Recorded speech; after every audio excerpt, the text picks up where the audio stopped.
ಕಿತ್ತು ತಿನ್ನುವ ಬಡತನ, ಕಿತ್ತಳೆ ಹಣ್ಣು ಮಾರಾಟ ಮಾಡಿ ಜೀವನ ಸಾಗಿಸುವ ಒಂದಕ್ಷರವೂ ಕಲಿಯದ ಹಾಜಪ್ಪ. ಆದರೂ ತನ್ನೂರಿನ ಮಕ್ಕಳು ಕಲಿಯಬೇಕು ಎಂಬ ಅದಮ್ಯ ಉತ್ಸಾಹದಿಂದ ಗ್ರಾಮದಲ್ಲಿ ಕನ್ನಡ ಶಾಲೆ ನಿರ್ಮಿಸಿ ಸರ್ಕಾರಕ್ಕೆ ಹಸ್ತಾಂತರಿಸಿರುವ ನಾಡಿನ ಹೆಮ್ಮೆಯ ಹರೇಕಳ ಹಾಜಪ್ಪ ಅವರಿಗೆ ಈ ಬಾರಿಯ ಪ್ರತಿಷ್ಠಿತ ಪದ್ಮಶ್ರೀ ಪುರಸ್ಕಾರ ಬಂದಿದೆ.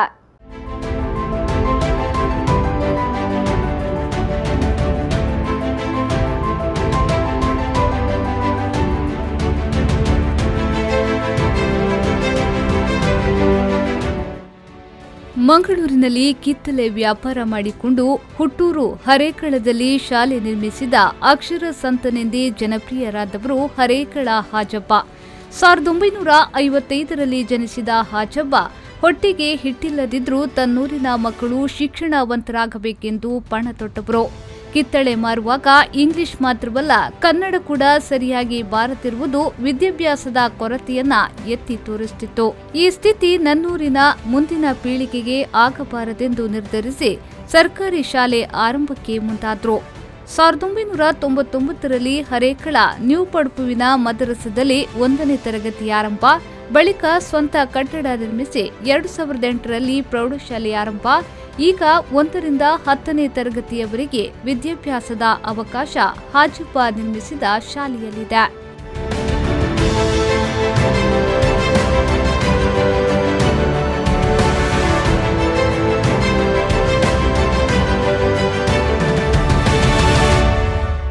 ಇದರಲ್ಲಿ ಸರ್ಕಾರದ ಜಮೀನು ಹೊರತುಪಡಿಸಿ ಉಳಿದೆಲ್ಲ ಹಣ ಹಾಜಪ್ಪ ಕಿತ್ತಳೆ ಮಾರಿಯೇ ಬಂದಿತ್ತು ಮತ್ತು ದಾನಿಗಳು ನೀಡಿರುವುದು. ಇವರ ಸಾಧನೆಗಾಗಿ ಹಲವು ಪ್ರಶಸ್ತಿಗಳು ಅರಸಿ ಬಂದಿವೆ. ಅನಕ್ಷರಸ್ಥರಾಗಿದ್ರೂ ಹಲವು ವಿಶ್ವವಿದ್ಯಾನಿಲಯದ ಪಠ್ಯದಲ್ಲಿ ಸ್ಥಾನವನ್ನ ಪಡೆದಿದ್ದಾರೆ.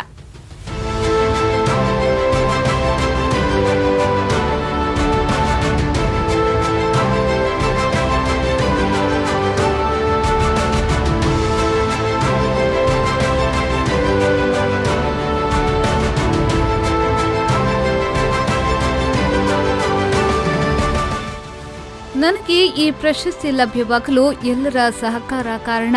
ಈ ಬಡವನಿಗೆ ಇಂಥದ್ದೊಂದು ಪ್ರಶಸ್ತಿ ಸಿಕ್ಕಿದ್ದು ಖುಷಿ ಕೊಟ್ಟಿದೆ.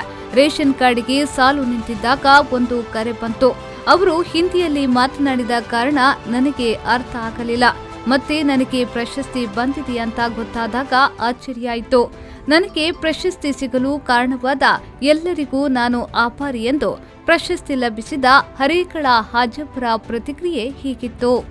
ಹರೇಕಳದಲ್ಲಿ ರೇಷನ್ 90 ಕೀ ನೀಡಿದೆ. ಸಡನ್ ಆಗಿ ಫೋನ್ ಮಾಡಿದ್ರು. ಎಲ್ಲಿಂದ ಫೋನ್ ಮಾಡುವ, ಹಿಂದಿಯಲ್ಲಿ ಒಂದು ಫೋನ್ ಬಂತು. ನನಗೆ ಹಿಂದಿ ಮಾತಾಡಲಿಕ್ಕೆ ಗೊತ್ತಿಲ್ಲ.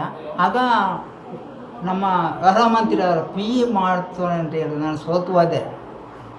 12:40 ನನ್ನ ಮಾತು ನಂಬಿಕೆ ಕೊಡು, ಅದನ್ನು ಸಿಕ್ಕಿದೆ ಅಂದರೆ ನಾನು ಬೇರೆಯವ್ರದ್ದು ಗೆಲ್ಲುವಾಗ ಅವರ ಮಾತಿಗೆ ಉತ್ತರ ಕೊಡಲಿ. ಬೇರೊಂದು ನನ್ನ ಗೆಳೆಯ ಸ್ನೇಹಿತರ ಹತ್ರ ಕೊಟ್ಟದೆ ಇದೊಂದು ಮಾತು ನನಗೆ ಹೊತ್ತುಕೊಳ್ಳ ಇಂಗ್ಲೀಷಿನ.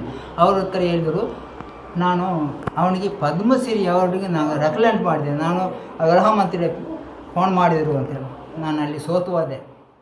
ಶಾಲೆ ಕಟ್ಟಬೇಕೆಂದು ಬಯಸಿದ ಹಾಜಪ್ಪ ಜಿಲ್ಲಾ ಪಂಚಾಯತ್, ಜಿಲ್ಲಾಧಿಕಾರಿ, ಡಿಡಿಪಿಐ, ಬಿಇಒ ಕಚೇರಿಗೆ ಅಲೆದಾಡಿ ಕಾಲಿಗೆ ಚಪ್ಪಲಿ ಧರಿಸಿದ ಬಿಳಿ ಅಂಗಿ, ಪಂಚೆ, ಕೋಲು ಮುಖದ ಅವರನ್ನ ಯಾರೂ ಕಚೇರಿಗೆ ಸೇರಿಸುತ್ತಿರಲಿಲ್ಲ. ಛಲಬಿಡಿದ ಹಾಜಪ್ಪ ಕದಲದೆ ಅಧಿಕಾರಿಗಳನ್ನ ಮಾತನಾಡದೆ ಸುಮ್ಮನೆ ಬರುತ್ತಿರಲಿಲ್ಲ. ಸ್ಥಳೀಯ ಜನಪ್ರತಿನಿಧಿಗಳ ಸಹಕಾರದಿಂದ ಪ್ರಾಥಮಿಕ ಶಾಲೆಗೆ ಜಿಲ್ಲಾ ಪಂಚಾಯತ್ ಅನುಮತಿ ನೀಡಿದ್ದು, ಅದರಂತೆ 1999ರ ಜೂನ್ 6ರಂದು ನ್ಯೂ ಪಡ್ಪು ಗ್ರಾಮದ ತ್ವಾಹಾ ಮಸೀದಿಯ ಮದ್ರಸಾ ಕಟ್ಟಡದಲ್ಲಿ ತಾತ್ಕಾಲಿಕವಾಗಿ 28 ಮಕ್ಕಳೊಂದಿಗೆ ಪ್ರಾಥಮಿಕ ಶಾಲೆ ಆರಂಭಿಸಿದ್ರು. ಅಲ್ಲಿಗೆ ಸುಮ್ಮನಿರದ ಹಾಜಪ್ಪ ಶಾಲೆಗೆ ಸ್ವಂತ ಕಟ್ಟಡ ನಿರ್ಮಾಣದ ಕನಸು ಕಂಡಿದ್ರು. ಅಂತೆಯೇ ದಕ್ಷಿಣ ಕನ್ನಡ ಜಿಲ್ಲೆಯ ಅಕ್ಷರ ಸಂತ ಎಂದೇ ಖ್ಯಾತರಾಗಿರುವ ಹರೇಕಳ ಹಾಜಪ್ಪರಿಗೆ ಪದ್ಮಶ್ರೀ ಪ್ರಶಸ್ತಿ ಒಲಿದು ಬಂದಿದೆ. ಮಂಗಳೂರಿನ ಕೇಂದ್ರ ಪ್ರದೇಶ ಸ್ಟೇಟ್ ಬ್ಯಾಂಕ್ ಸರ್ಕಲ್ನಲ್ಲಿ ಕಿತ್ತಳೆ ಹಣ್ಣು ಮಾರಾಟ ಮಾಡುವ ಕಾಯಕ ಮಾಡುತ್ತಿದ್ದ ಹಾಜಪ್ಪ ತಾವೇ ಶಾಲೆಯೊಂದನ್ನು ತನ್ನೂರಿನಲ್ಲಿ ನಿರ್ಮಿಸಿದ್ದಾರೆ.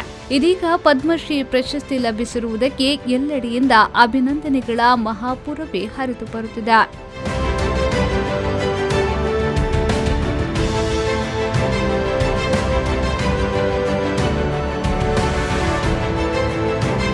Bureau report, V4 news 24/7 Mangaluru.